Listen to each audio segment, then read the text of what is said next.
बिरजू, ये देख, तेरे लिए तेरी जीवन साथी चुनी है मैंने। बेटा देख तो कितनी प्यारी बच्ची है। कहते हुए मां ने बिरजू के हाथों में लड़की की तस्वीर रख दी। बिरजू ने तस्वीर देखी तो वह कुढ़कर रह गया। तस्वीर में एक साधारण सी दिखने वाली लड़की की सादगी से सूट सलवार में खड़ी हुई पिक्चर थी और उस पर उसका रंग सांवला था। बस। बिरजू गुस्से से बिफर पड़ा। क्या मां यही मिली आपको मेरे लिए? जानती है मैं, जिस कपड़ों के शोरूम में काम करता हूं वहां एक से एक सुंदर लड़की आती है। रंग इतना साफ और गोरा होता है कि ऐसा लगता है जैसे फिल्मों की हीरोइन सामने खड़ी हुई हो। मां, मैं ऐसी सुंदर लड़की से शादी करूंगा, ऐसी वैसी सांवली सी लड़की से नहीं। अरे जब बाहर निकलूं तो लोग उसे देखकर जलभुन जाएं।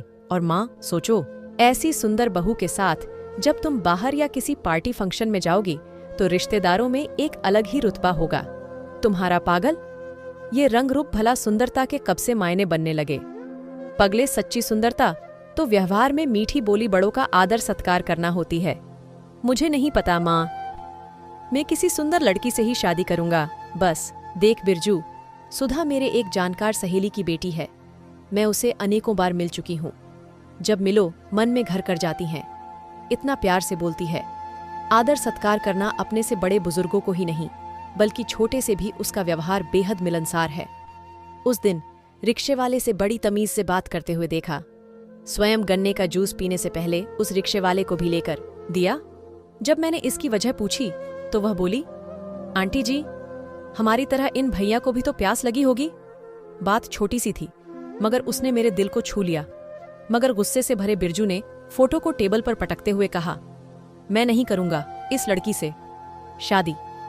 इतना कहकर वह अपने कमरे में चला गया। बिरजू ने ठान लिया, मैं शादी नहीं करूंगा उस सांवली लड़की से, चाहे मुझे घर से भाग जाना क्यों ना पड़े। मां पीछे पीछे उसके कमरे तक आई और खूब समझाया। उसकी छोटी बहन ने समझाते हुए कहा, भैया, अच्छी लड़की है, पढ़ी लिखी है, घर के कामकाज भी खूब कर लेती है। कल को आपके जीवन में सहयोगी बनेगी और इस जीवन के सफर को एक अच्छे साथी की जरूरत होती है। मान जाइए ना, एक बार मिलकर तो देखिए, फिर फैसला कीजिए। आखिरकार जैसे तैसे बेमन बिरजू लड़की को देखने मिलने के लिए तैयार हो गया। सभी घर वालों के साथ वह वहां पहुंचा। उसने मन में तय कर लिया था, वह लड़की को देखेगा भी नहीं और बहाने से बाद में मना कर देगा। लड़की चाय लेकर आई। वह आज भी साधारण कपड़ों में ही थी। एक सादगी से सूट सलवार पहने हुए बिरजू ने एक दो बार चोरी नजरों से उसे देखा। वो सोच कर गया था कि कोई भी कमी बताकर वो मना कर देगा, मगर उसका व्यवहार सबसे अच्छा था। बातचीत में भी उसने जब बेमन से चाय के साथ पकोड़े खाए तो वह लाजवाब बने थे, जो कि उसी लड़की ने बनाए थे। उसे ऐसी ही स्वादिष्ट व्यंजन बनाकर उसकी माँ की तरह मीठा बोलने वाली पत्नी चाहिए थी। मगर ये सांवली है। मुझे तो किसी फिल्मी हीरोइनों जैसी सुंदर लड़की से ही शादी करनी है। कुछ ही समय में वह लड़की देखने की औपचारिकता पूरी करते हुए वहां से वापस घर लौट आए। जब माँ, बाबूजी और छोटी बहन ने उसकी इच्छा पूछी तो उसने कहा वो बाद में बताएगा। दरअसल उसे सोचने का समय चाहिए था कि वो क्या कहकर उस लड़की से शादी को मना कर सके। बिरजू गुस्से से कमरे से निकलकर छत पर आ पहुंचा। बिना कुछ खाए पिए ही रात भर छत पर पड़े एक टूटे पलंग पर लेटा रहा। जैसे तैसे सुबह हुई। बिरजू शोरूम पर जाने के लिए तैयार हो चुका था, पर आज उसका नाश्ते में कुछ भी खाने का मन नहीं कर रहा था। बिरजू अपने शोरूम पर जाने के लिए हमेशा पैदल पथ का ही सहारा लेता था। वह रास्ते में आने जाने वाली लड़कियों को देखता हुआ आगे बढ़ रहा था। उसे राह में जो भी खूबसूरत लड़की दिखती, उसे लगता इससे मेरी शादी होनी चाहिए। अचानक उसका पैर पैदल पथ पर पड़े केले के छिलके से फिसल गया और वह पास पड़े कचरे के डिब्बे के ऊपर धड़ाम से गिर गया। वहीं पास में एक ब्यूटी पार्लर की दुकान थी। उसमें से एक औरत बाहर निकली। तुरंत बिरजू को उठाया, अपने ब्यूटी पार्लर के भीतर ले जाते हुए कहा, ज्यादा चोट तो नहीं लगी बेटा? और एक गद्देदार ऊंची कुर्सी पर बैठा दिया। अभी बिरजू अपने कपड़े साफ कर ही रहा था कि इतने में जीन्स और टी शर्ट पहने हुए एक महिला ब्यूटी पार्लर के भीतर आई। सामने पड़ी दूसरी खाली कुर्सी पर बैठ गई।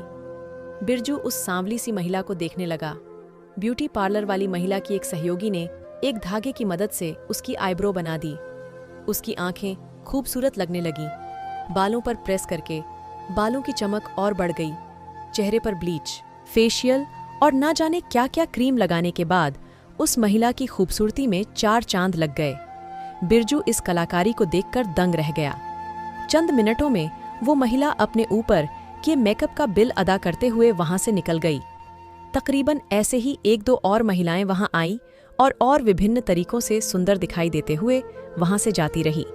बिरजू अब समझ चुका था, दुनिया की सभी दिखने वाली सुंदर लड़कियां और महिलाएं सिर्फ एक दिखावा है। सब ईश्वर की संतान हैं। हमें काले गोरे का भेद नहीं रखना चाहिए। जिसका मन सुंदर है वहां जिस्म का कोई मोल नहीं रहता। देश को और समाज को एक अच्छे गुणों वाली पत्नियों की तलाश है, जो अपने पति का घर स्वर्ग बना दे। असल में वही सच्ची सुंदरता है।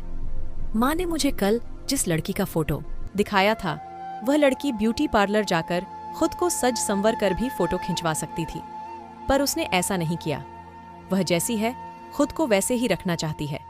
यही उसकी खूबसूरती का खजाना है। बिरजू ने तुरंत अपनी जेब से मोबाइल निकाला और अपनी माँ को फोन पर कहा, माँ, मुझे वो लड़की पसंद है। सचमुच वो सुंदर है, बहुत सुंदर। आप रिश्ते के लिए हाँ कर दीजिए। कहकर मुस्कुराते हुए मोबाइल कटकर जेब में रख लिया और ब्यूटी पार्लर वाली महिला को दोनों हाथ जोड़कर धन्यवाद करते हुए अपने शोरूम की ओर बढ़ गया।